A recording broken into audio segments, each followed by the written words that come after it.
Bonjour, bienvenue dans Géopolitis. Il y a 15 ans à peine, le Venezuela était encore le pays le plus riche d'Amérique latine, assis sur des réserves de pétrole estimées plus importantes encore que celles de l'Arabie saoudite. Avec l'élection à la présidence d'Hugo Chavez en 1998, le Venezuela s'inscrivait alors dans cette vague rose qui allait porter au pouvoir des leaders de gauche dans la plupart des États d'Amérique latine. Le Venezuela est indépendant, le Venezuela est libre. 4 ans à peine après la mort de Chavez, le gouvernement de Nicolás Maduro affronte une situation quasi insurrectionnelle. Les manifestations de rue ont fait près de 60 tués depuis le mois d'avril. Comment le Venezuela en est-il arrivé là? Comment peut-il s'en sortir? Les militaires qui occupent les postes clés du pouvoir soutiendront-ils le président jusqu'au bout? Réponse dans quelques instants avec l'invité de Géopolitis.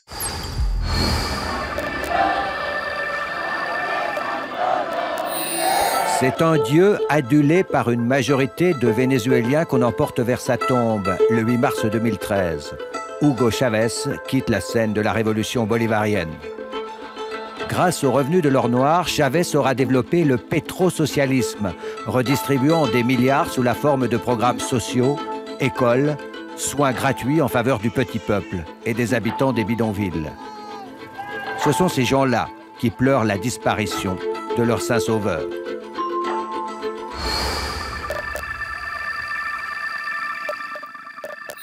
Nicolás Maduro, le successeur désigné, doit affronter, à peine arrivé au pouvoir, la chute verticale des prix du pétrole. Avec le choc pétrolier, le bel édifice de la révolution chavésienne s'effondre. Les caisses de l'État se vident, l'inflation galope. Selon le Fonds monétaire international, elle pourrait atteindre 1600% cette année, un record du monde. Les pénuries s'aggravent, riz, pain, médicaments, électricité, tout vient à manquer. Au marasme économique et social s'ajoute la corruption endémique et la violence qui atteint des sommets, 92 meurtres pour 100 000 habitants, 2 fois plus qu'au Brésil.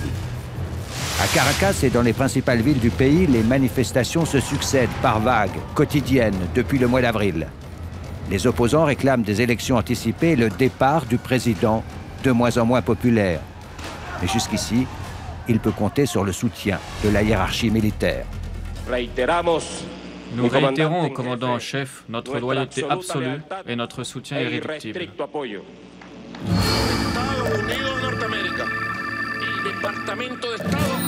Le président Maduro multiplie les manœuvres politiques et de facto, il détient depuis le mois de mars les quasi pleins pouvoirs. Le Parlement, où l'opposition détenait une large majorité depuis les dernières élections, a été dessaisi de ses prérogatives au profit de la Cour suprême. Figure de proue de cette opposition, l'avocat Enrique Capriles a été jugé inéligible pour 15 ans. Lui et ses partisans dénoncent un coup d'État institutionnel. Même les pays amis en Amérique latine qui s'enthousiasmaient pour la révolution socialiste s'inquiètent désormais de cette dérive vers la dictature. Caracas a répondu en claquant la porte de l'Organisation des États américains. De plus en plus isolé, le régime s'enferme et 31 millions de Vénézuéliens voient leur pays sombrer dans le chaos. Bonjour Juan Flores. Bonjour. Vous êtes professeur à l'Université de Genève, département économie, histoire, société. On va décrypter avec vous cette crise au Venezuela, mais tout d'abord, je pense, pour comprendre, il faut retourner en arrière. En 98, Chavez est élu triomphalement avec le projet de transformer une société qui est restée profondément inégalitaire. Oui, effectivement, les problématiques de l'époque, c'est-à-dire problème d'inégalité, problème de pauvreté, et enfin, quelqu'un qui leur donne la voix politique pour bien prendre en compte ses besoins. Donc du coup, on commence pas forcément avec une rupture avec les régimes intérieurs, on commence à faire face à ces problèmes immédiats, et petit à petit, avec la transformation de restrictions institutionnelles, aussi avec l'augmentation des prix du pétrole, il commence à mettre en place une stratégie qui visait donc plus la complémentarité entre l'économie privée et puis l'économie publique, mais plutôt une présence de l'État beaucoup plus forte avec une augmentation des dépenses publiques qui pourrait donc éventuellement mettre en place une économie sociale, qu'est-ce qu'il a visé dans les dernières années qu'on a vues pendant son régime. Ouais, il met en place le socialisme du 21e siècle et il nationalise tout. Oui, effectivement. Donc, au début, il avait une place pour le secteur privé qui était important. Il n'était pas contre les investissements étrangers, contre l'investissement privé.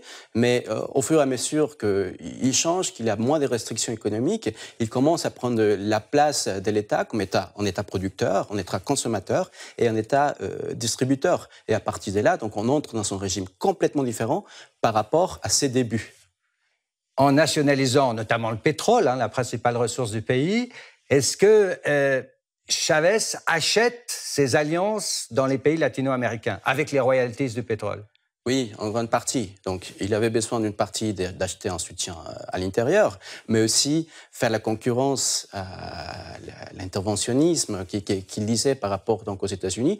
Donc, avec cette augmentation des revenus pétroliers, il arrive à avoir ses soutiens, à faire que d'autres États aussi regardent sa politique, ses politiques économiques, tout en leur soutenant avec des moyens financiers provenant justement des ressources pétrolières. Et puis Maduro arrive au pouvoir. Il est immédiatement confronté à la chute des prix du pétrole.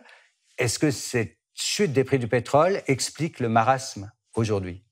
En grande partie, c'est vrai. C'est-à-dire, il achetait son soutien politique en grande partie parce qu'il avait ses revenus extraordinaires. Donc ça, c'est vrai. Mais de l'autre côté, c'est vrai que les conditions, quand il arrive au pouvoir, c'est pas les mêmes conditions que Chavez avait à son époque. Donc du coup, qu'est-ce que ça veut dire? Il faut qu'il voit, qu'il regarde la manière, comment il va acheter, il va avoir les personnes, les institutions qui vont soutenir son projet. Donc, à partir de là, il va pouvoir le faire, il va pouvoir mettre à l'écart l'opposition qui devient de plus en plus fort, cependant, avec des restrictions beaucoup plus importantes, et notamment la restriction économique qui provient de la chute des prix du pétrole. Alors, avant d'aller plus loin, Juan Flores, je vous propose notre rubrique Zoom. Mélanie Ohayon fait le point sur les relations du Venezuela avec les grandes puissances. Il y a d'un côté les amis, puis de l'autre côté, il y a le grand ennemi américain. Des automobilistes furieux qui tentent d'accéder à leur précieux carburant. C'était à Caracas en mars dernier.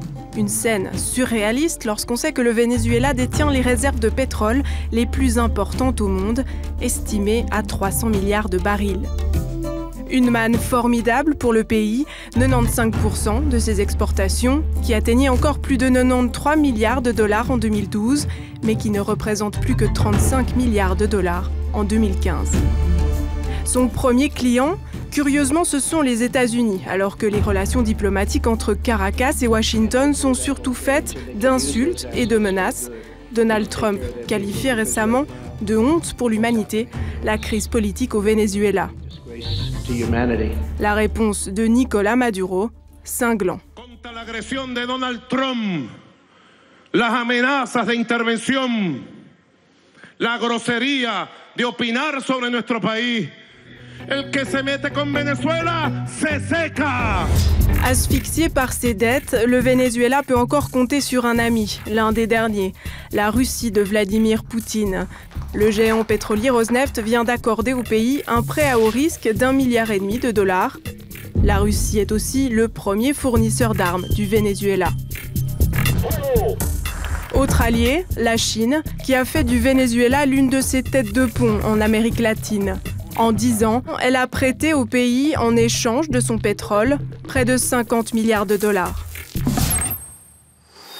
Un mot quand même sur ce paradoxe. Il y a cette hostilité diplomatique très forte avec les États-Unis, encore plus avec les États-Unis de Donald Trump. Et puis d'un autre côté, le business, le commerce du pétrole qui continue. Oui, il y a effectivement une sorte de contradiction apparente.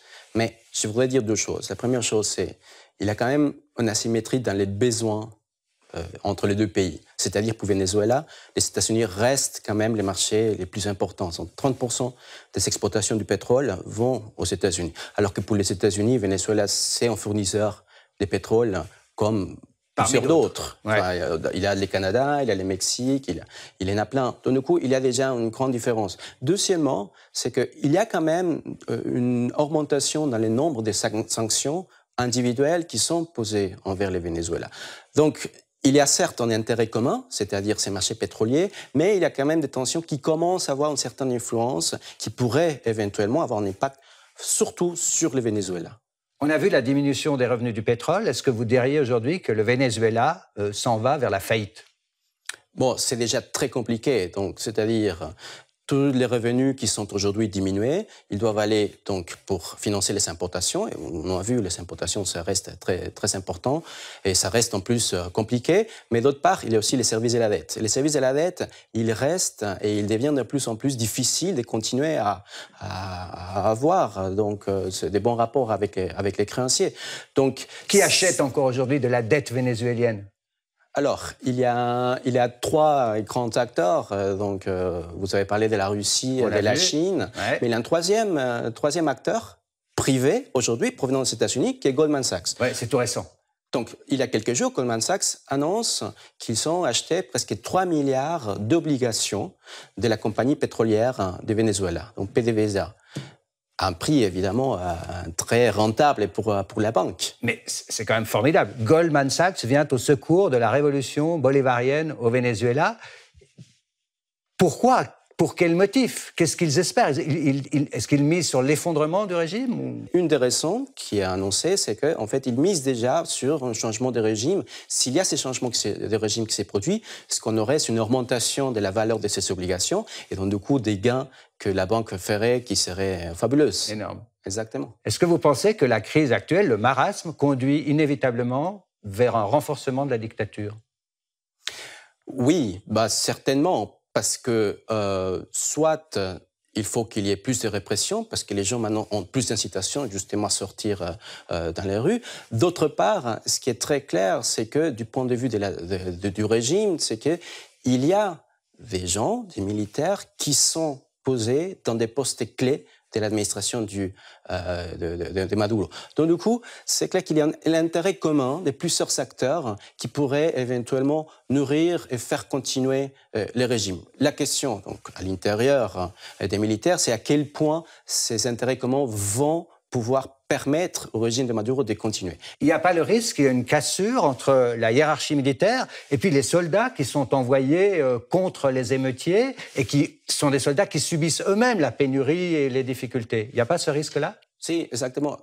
Dans les crises, il y a toujours des gagnants et des perdants. Et la question, c'est alors à quel point les gagnants vont continuer à mener donc, ces régimes, cette répression qu'on observe là, et à quel point les perdants vont pouvoir continuer à résister sans qu'ils tentent d'avoir autre type d'éléments, qu'ils sortent dans la rue, qu'il y ait des rébellions au sein aussi des militaires. Ça, la crise économique va nous donner les réponses très prochainement. Alors, on va suivre cette situation, évidemment. Merci, Juan Flores, de nous avoir rejoints sur le plateau de Géopolitique. C'était un plaisir. Merci. Merci. Pour préparer cette émission, nous avons revu une édition du magazine Temps présent de la RTS, Un cyclone nommé Chavez, diffusé le 7 décembre 2006. Le leader de la révolution venait alors d'être réélu triomphalement. Nous avons lu aussi ce livre, Comprendre le Venezuela, par Andrés Bansart. C'est un historien vénézuélien qui s'inscrit lui-même dans cette vague rose qui a considérablement marqué le paysage de l'Amérique latine, publié aux éditions Le Temps des Cerises en 2016. La semaine prochaine, nous braquerons les projecteurs sur le commerce illégal des œuvres d'art. C'est un fléau qui met en péril notre patrimoine universel, qui efface les mémoires des peuples et des civilisations, un fléau exacerbé par les guerres en Irak, en Syrie et ailleurs en Afrique. Merci de votre fidélité, je vous souhaite une excellente semaine, à bientôt.